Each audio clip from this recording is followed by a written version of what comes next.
Hello friends, you are once again welcome on the online platform of Arun Dalal English Classes YouTube channel. And today we are going to shift on our next exercise of idioms and phrases. And the practice set number is 34th. And all these idioms and phrases have been taken from your previous year question papers. So let's shift on our first idiom. ये रहा आपके screen पर, bag and baggage. Bag and baggage का meaning क्या होता है बेटे?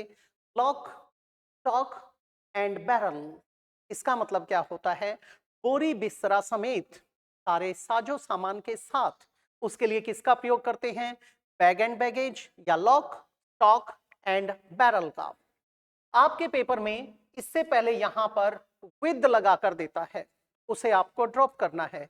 इनके साथ कभी भी विद का प्रयोग नहीं करते। अब ये कहता है ऑल द क्लॉथिंग, बेटे सारे कपड़ों के साथ, गलत हो जाएगा हमारा। फिर कहता है विदाउट एनी बिलोंगिंग, विदाउट नहीं विद होना चाहिए था, एलिमिनेट हो जाएगा। Leave at once your baggage, तुरंत अपना सारा सामान छोड़ देना, बिल्कुल इनएप्रोप्रिएट हो जाएगा। विद ऑल वंस बिलोंगिंग्स और पोजेशंस, सारे साजो सामान के साथ। उसके लिए किसका प्रयोग करते हैं? Bag and baggage. For example, the English left India bag and baggage. वे सारे साजो सामान के साथ छू हो गए, तो उसको क्या कहते हैं? Bag and baggage. नेक्स्ट है बेटे आपका अ ब्लैक शिप। इसे भी समझ लेंगे। बचपन में आप लोगों ने एक पोएम पढ़ी थी, baa baa black sheep have you any wool. वहां पर भी ब्लैक शिप आया था। एक कोटेशन होती है बेटे आपकी, a black sheep infects the whole flock. एक सड़ी मछली पूरे तालाब को गंदा करती है, उसके लिए इसका प्रयोग किया जाता है। कई बार इसके लिए हम क्या यूज कर देते हैं? दूसरा भी यूज करते हैं। उस दूसरे यूज को क्या कहते हैं वो भी जान लीजिए। एक कोटेशन होती है, a rotten apple spoils the whole lot. एक सड़ी मछली पूरे तालाब को गंदा करती है, वहां यूज किया जाता है। तो ब्लैक शिप क्या है? वो दुष्ट व्यक्ति, वो सड़ी मछली जो सबको क्या कर देता है? स्पॉइल कर देता है। उसके लिए किसका प्रयोग करते हैं? अ ब्लैक शिप का प्रयोग करते हैं। स्ट्रेंजर गलत हो जाएगा, ये तो अजनबी के लिए आया। ऑन द रन, जो चीज प्रचलन में है, गलत हो गया। स्काउंड्रल यानी विकेड, दुष्ट व्यक्ति हो सकता है, ये हमारा बन सकता है। जेंटलमैन, ये गलत हो जाएगा, जेंटलमैन की बात नहीं की गई, क्या आ जाएगा? स्काउंड्रल यानी विकेड। नेक्स्ट है बेटे आपका टू बीट अ रिट्रीट। आप लोगों ने ज्योग्राफी पढ़ी थी, उसके अंदर आपको टाइड्स पढ़ाए गए थे या वेव्स के बारे में बताया गया था। जब आपकी वेव्स आगे जाती हैं तो वो एडवांस हो रही हैं, और जब वो पीछे हटती हैं तो उसको रिट्रीट कहते हैं। जब कोई सेना कहीं अटैक करती है तो एडवांस या अटैक बोला जाता है। पीछे हटने के लिए किसका प्रयोग करते हैं? रिट्रीट का प्रयोग करते हैं। आपका एक इडियम आता है बीट अ रिट्रीट सेरेमनी, ये वही है, बीट अ रिट्रीट या बीट द रिट्रीट। आपका अटारी बॉर्डर है, पाकिस्तान से के बारे में बोले तो उनका वाघा बॉर्डर और हमारा अटारी, वहां पर द रिट्रीट सेरेमनी होती है। उसकी बात यहां पर की कर सकते हैं आप। ये कहां से निकला था? पुराने समय से निकला था। कब? जब दोनों सेनाएं एक दूसरे के सामने तन के खड़ी हो जाया करती थी। सूर्योदय होता था, शंखनाद होते ही आक्रमण शुरू हो जाता था, और जैसे ही सनसेट होता था, सूर्यास्त होता था, फिर से शंखनाद होता था, फिर वो पीछे हटते थे। उसको कहते थे बीट अ रिट्रीट, यानी पीछे हटने के लिए। आपका रिपब्लिक डे सेलिब्रेट करते हो आप 26 जनवरी को। उस वक्त उससे तीसरे दिन बेटा एक सेरेमनी होती है, उसको भी कहते हैं beat the retreat ceremony. To retire before the enemy, बेटे हो सकता है। टू फेस द एनिमी, सामना करना, गलत हो गया। टू ऑब्जेक्ट और प्रोटेस्ट, विरोध करना, गलत हो गया। टू फील ग्रेटली, गलत हो गया। क्या आ जाएगा? Retire before the enemy. उसके लिए किसका प्रयोग करते हैं? बीट और रिट्रीट। नेक्स्ट है बेटे to beat black and blue, पूरी तरह से पीटना, मर्सीलेसली, ठीक है, विद अल्टीमेट क्रुएलिटी। उसके लिए आप किसका प्रयोग करते हैं? Beat black and blue. पहला कहता है draw a black and blue painting, बेटे ये तो गलत हो जाएगा, पेंटिंग बनाने की बात नहीं आई, यहां तो मर्सीलेसनेस की बात आई, ठीक है, बिटरली पीटने की बात आई, ब्रूटलिटी की बात आई। टू बीट मर्सीलेसली और सीवियरली हो सकता है बेटे, पीट पीट कर नीले काले निशान डाल देना। To punish one together with beatings, बेटे पनिश करना पीटने के साथ साथ बेटे गलत हो जाएगा। फिर कहता है to intermix with different colours, बिल्कुल इनअप्रोप्रिएट हो जाएगा। क्या आ जाएगा? Beat mercilessly, with great cruelty, severely, brutally, उसकी बात की जाती है। नेक्स्ट में क्या कहता है?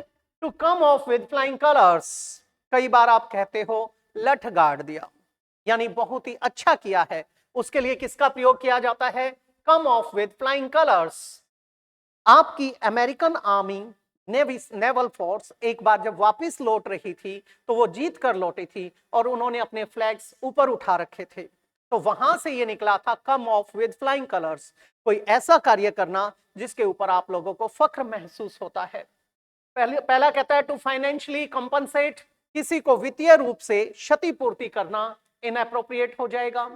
टेक केयर ऑफ समबडी, किसी का ख्याल रखना यानी लुक आफ्टर, गलत हो जाएगा। टू अचीव क्रेडिटेबल सक्सेस, कोई भी ऐसी सफलता हासिल करना जो जबरदस्त होती है, जिस पे आपको फक्र महसूस होता है, हो सकता है। टू कीप मम और साइलेंस, बेटे ये शांति रखने के लिए, मुंह बंद रखने के लिए गलत हो जाएगा। क्या आ जाएगा? Achieve creditable success. नेक्स्ट है आपका a hole and corner policy. बचपन में आप लोगों ने पढ़ा है आपका गुरिल्ला युद्ध, एक लुक्का छिपी की नीति वाला, जिसमें आपने कहीं पे हॉल बना रखा है, कहीं कॉर्नर है, वहां पर आप छुप जाते हैं और इस तरीके से आप आगे बढ़ते हैं, उसे कहते हैं एक hole and corner policy. To stealthily finish the work given, जो कार्य आपको दिया गया है, the task which have been given to you, ठीक है, उसको स्टेल्थीली यानी चोरी चोरी पूरा करना, ये तो गलत हो जाएगा। An open and crystal clear policy, एक ऐसी नीति जो पूरी तरह से सुस्पष्ट है, गलत हो जाएगा। अ सीक्रेट अंडरहैंड पॉलिसी, लुक्का छिपी वाली, हो सकता है जो गुप्त है। एन अनरिलायबल पर्सन, जो ट्रस्टवर्दी नहीं है, विश्वसनीय नहीं है, इनअप्रोप्रिएट हो गया। क्या आ जाएगा? Secret underhand policy. A queer fish, queer का मीनिंग होता है स्ट्रेंज। फिश यहां व्यक्ति को डिस्क्राइब करने के लिए लिखा गया है क्वियर फिश। आप लोगों ने एक पार्ट पढ़ा था ग्रिफिन वाला, ग्रिफिन नाम का एक साइंटिस्ट था, पार्ट का नाम था फुटप्रिंट्स विदाउट फीट। उसका अनयूजुअल नेचर था, काफी स्ट्रेंज नेचर था, तो उसे हम क्या कहेंगे? A queer fish. A big catch, ये तो गलत हो गया। जब आप सागर में फिशिंग के लिए जाते हो, काफी अच्छी पकड़ी जाती है मछलियां, उस टाइम बोला जाता है बिग कैच, गलत हो गया। या एकदम आपका जैसे क्या कहते हो, छप्पर फाड़ के आपको कोई चीज मिल जाती है, वहां यूज करते हो। अ स्ट्रेंज पर्सन हो सकता है। अ रिस्पेक्टेबल मैन, बिल्कुल इनअप्रोप्रिएट हो गया। रिच पर्सन, ये धनी के लिए आया, गलत हो गया। क्या आ जाएगा? A strange person. आप लोगों का एक इडियम होता है क्वियर समबडीज पिच, खेल बिगाड़ना, भांजी मारना, उसके लिए। आगे देखते हैं। आगे कहता है to be true to one's salt, नमक हलाल होना, किसी के नमक का हक अदा करना। कहता है बेटे to be successful in all aspects, सारे के सारे पहलुओं में सफल होना, गलत हो जाएगा।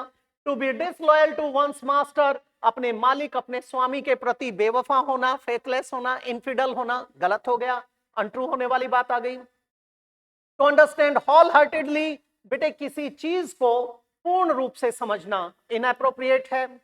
To be faithful to one's master हो सकता है। सॉरी,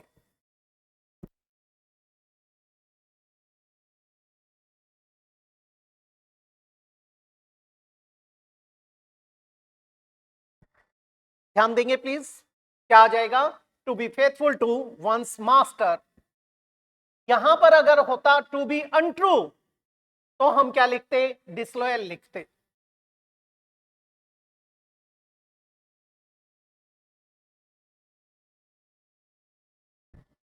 आगे देखेंगे बेटे।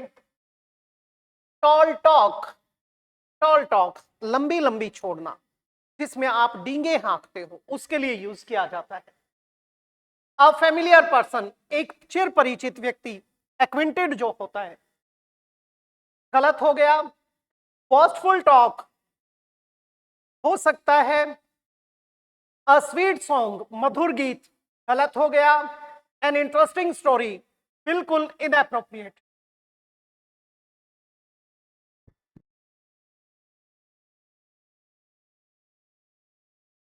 सॉरी, हमारा क्या बन जाएगा बेटे जब डींग मारी जाती है। अगली क्लास में मिलता हूं, तबीयत थोड़ी सी नासाज हो गई है, तो अगली क्लास में अगले टॉपिक के साथ मुलाकात होगी। मैं इजाजत चाहूंगा। नमस्कार दोस्तों।